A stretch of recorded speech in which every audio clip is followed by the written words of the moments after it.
today, and even on Friday as well too. She appeared like she just didn't want to be there. You could tell that she was very uncomfortable, especially talking about her recollection of her time that she had worked with Diddy, her time after working with Diddy. Richard also recounts her memories of Combs, who has pleaded not guilty to the charges against him, allegedly being violent with Ventura, sharing, frequently he would punch her, choke her, slap her in the mouth, kick her, punch her in the stomach. Diddy's trial will change how you look at Dawn Richard and Danity Kane, because what's coming out in court is darker than anyone expected. She wasn't just a member of a chart-topping girl group. She was a witness, someone who says she saw the abuse firsthand. And when she finally spoke out in court, her testimony didn't just confirm Cassie's claims. It went even further. Death threats, physical violence, fear so deep it kept everyone quiet for years.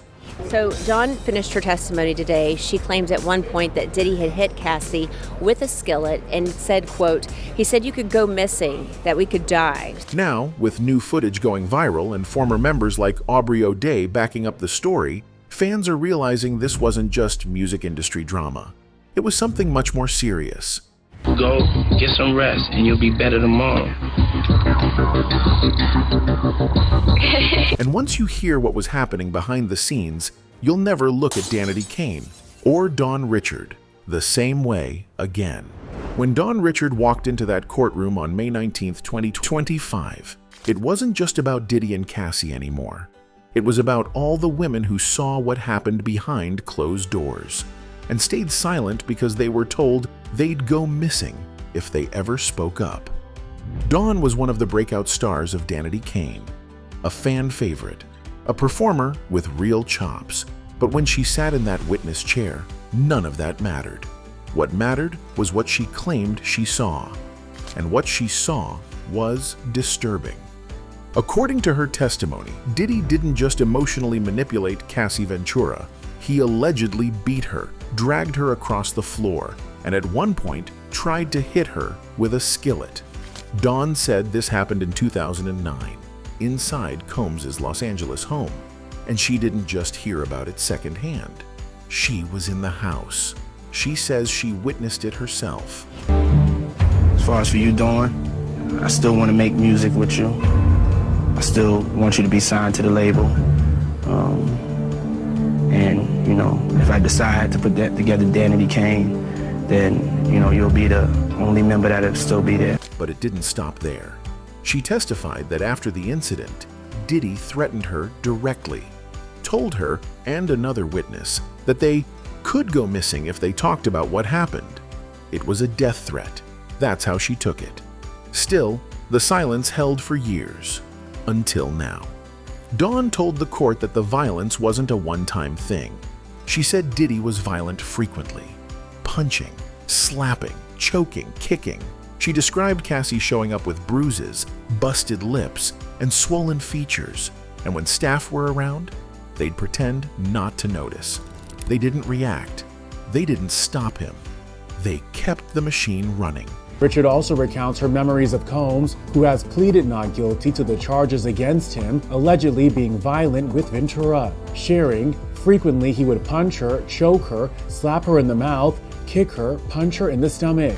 Dawn claimed it created a culture of fear, and the fear worked. No one said anything, even when the abuse was right in front of them. But the courtroom wasn't interested in sympathy. They were watching for credibility. The defense pounced. They questioned why Dawn hadn't said anything in earlier interviews, why she couldn't remember certain names at parties, why she left out key A-list celebrities from her earlier reports, like Usher and Nayo, if she really saw what she said she did. And then came the biggest question of all. If Diddy had threatened her, if she was so scared, why did she reach out to him again in 2020? Why did she try to work with him after all that? That's when Dawn hesitated. She admitted it. Yes, she did try to collaborate with him years later. But her reasoning? Survival. Career. A deep fear that she still hadn't fully unpacked. Her words may have sounded shaky, but her body language said everything. It was fear. Still. And then she said something that stopped the room. She claimed she saw Diddy with a gun tucked into the back of his waistband. She didn't see him pull it, didn't see him use it, but she knew it was there. She also talked about a man named One Stop, who allegedly supplied Diddy's crew with not just drugs, but Plan B and birth control too. The implication was loud and clear: parties, control, and silence. It wasn't just about Dawn. It was about power and what happens when you challenge it. Dawn Richard wasn't alone. Right after she testified, Carrie Morgan took the stand. Group. Ventura's best friend Carrie Morgan also took the witness stand, and she described 2 assaults she claims she witnessed. Morgan testified that she suggested Ventura leave Combs, but then Ventura answered she couldn't. Morgan recalled 2 separate moments where she saw Diddy violently attack Cassie. One was in Jamaica, the other back in Los Angeles. She said she watched as Diddy dragged Cassie by the hair and slammed her to the ground. And when she begged one of the security guards to step in, he didn't move. Morgan wasn't just a witness, she was a victim too. She testified that in 2018, Diddy assaulted her personally, hit her in the head with a wooden hanger, choked her while Cassie was in the bathroom.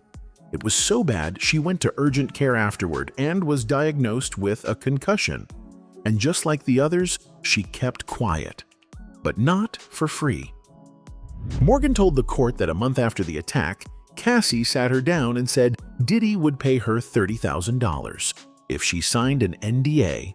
Morgan took the money, signed the document, stayed silent. Until now. The courtroom was tense. The prosecution didn't hold back.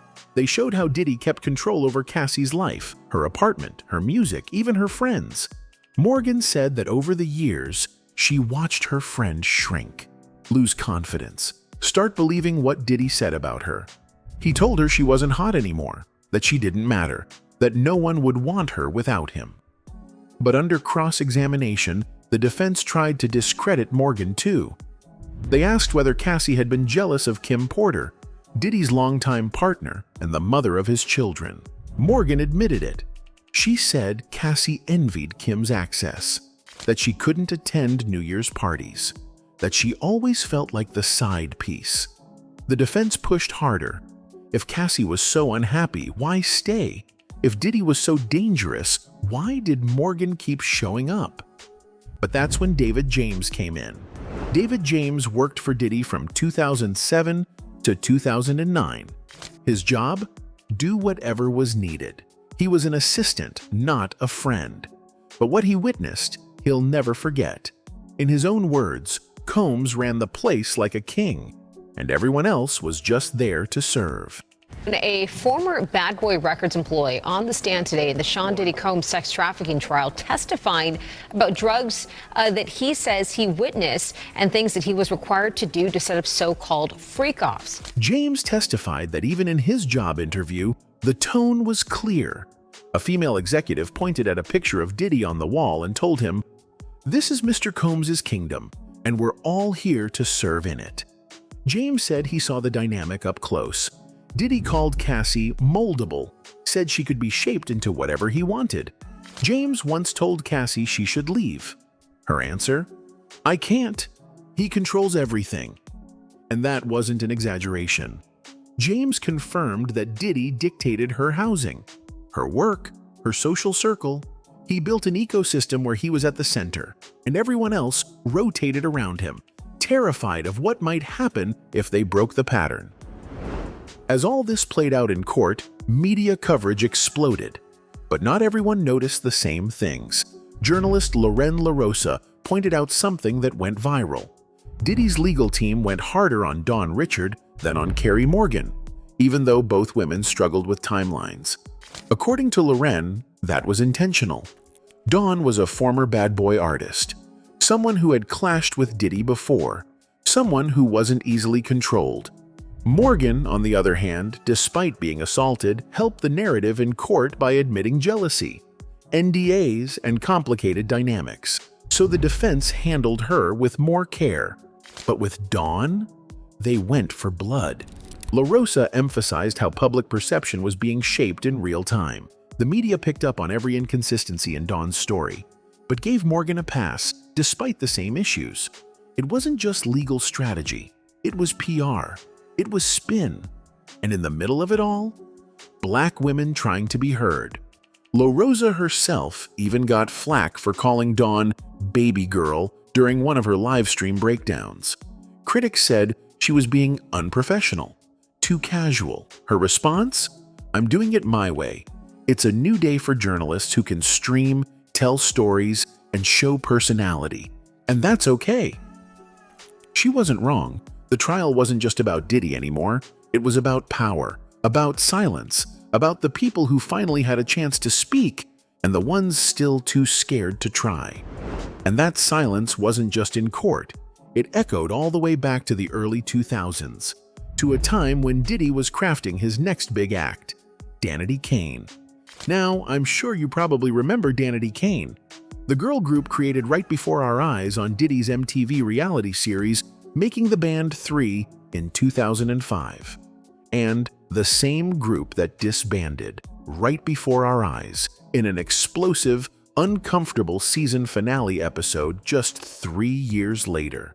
The newly reformed trio, reduced from 5 original members down to Shannon Bex, Aubrey O'Day, and Dawn Richard, spoke to Cosmopolitan years later about what really went down. Their journey started on national TV, but behind all the choreographed routines and sugar-coated branding, there were signs of something darker.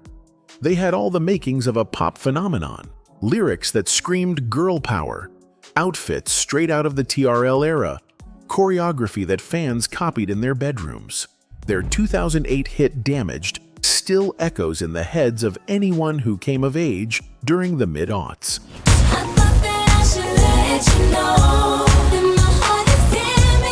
But behind the glitter, things weren't as they seemed.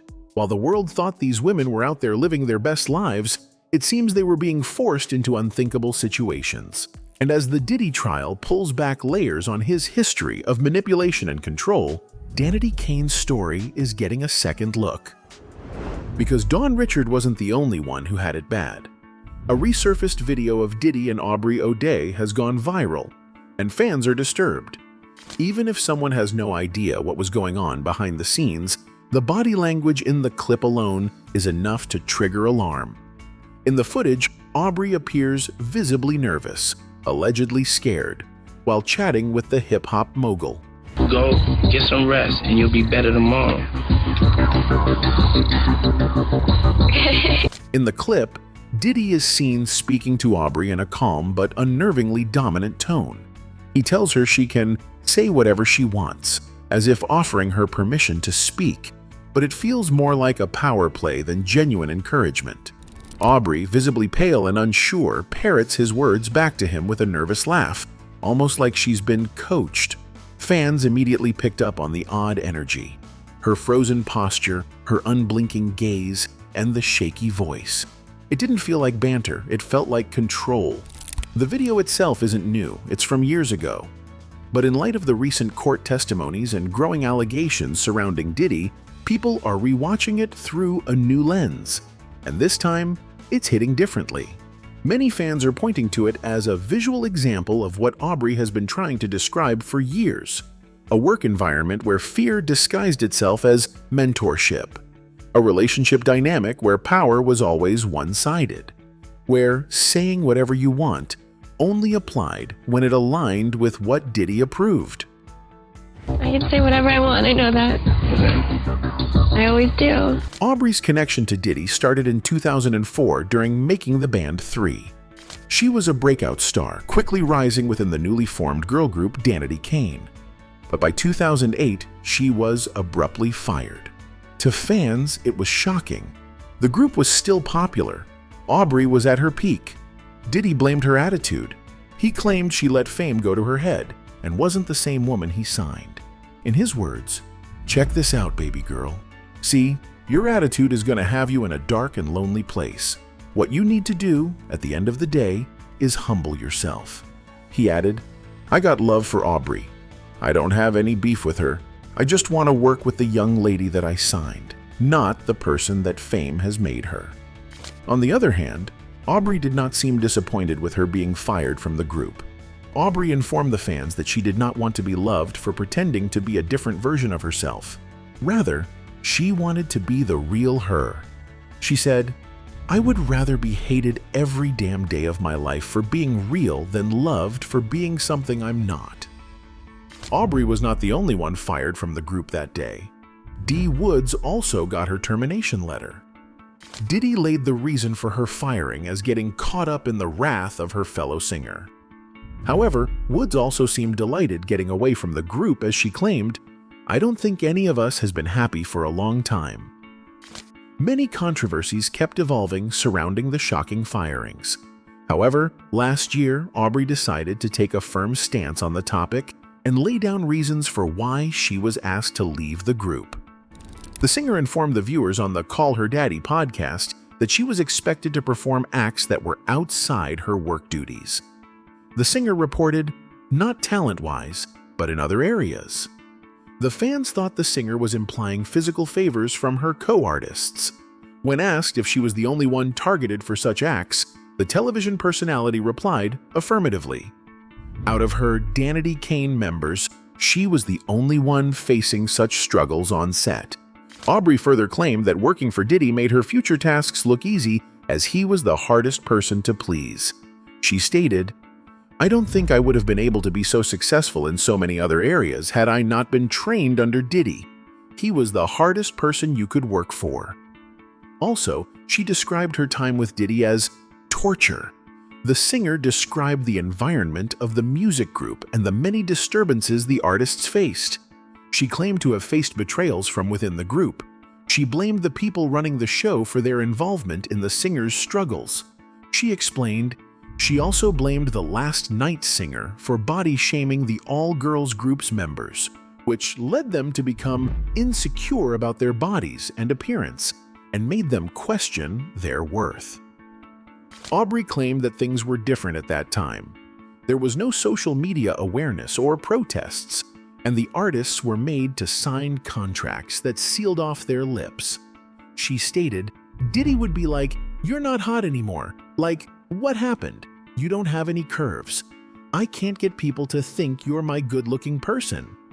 And there was no 'had me too' at that time. There was no protecting anyone at that time.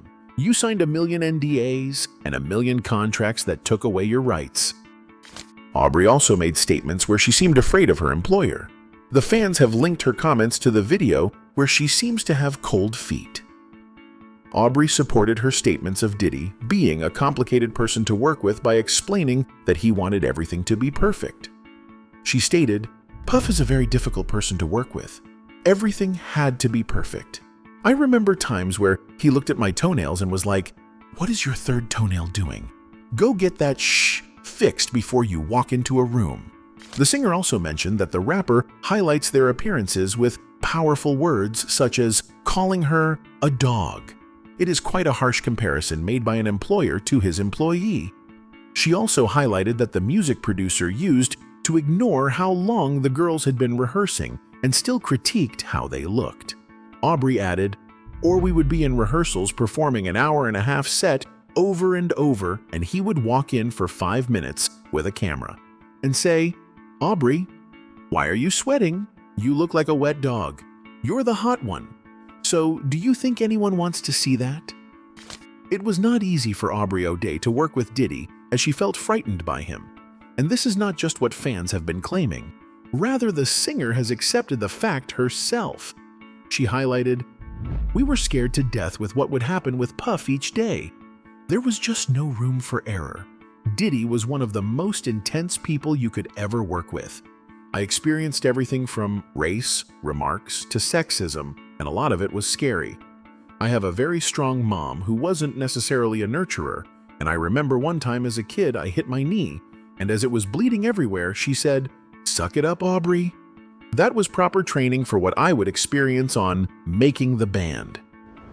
Everything Dawn Richard and Aubrey O'Day shared, whether in court or in interviews, paints a disturbing picture, not just of Diddy, but of an entire system, one that rewards silence, punishes truth, and turns pain into profit. Both women entered the music industry wide-eyed and hungry. They wanted careers, art, freedom. What they got instead was trauma, masked as mentorship, fame wrapped in control, and contracts designed to keep them compliant long after the cameras stopped rolling. Dawn stood in a courtroom and risked it all: career, reputation, safety, to speak about what she witnessed. Aubrey, years earlier, had done the same in her own way, through podcasts, press, and now resurfaced footage that hits differently in 2025. Together, their testimonies form a story that can't be ignored. But that story is still unfolding. Diddy hasn't been convicted, not yet. But what's being revealed in court, on video, and in the voices of those who lived it can't be undone. And it's forcing fans to ask how many more were silenced, how many more contracts, NDAs, and threats kept stories like theirs buried for decades. This isn't just about Danity Kane. It's not just about one trial or one man. It's about an industry built on imbalance, on glamorizing power while hiding what that power costs. Dawn Richard and Aubrey O'Day didn't just tell us what happened. They showed us what it means to survive it. Anyway, that's it for this video, folks. Bye.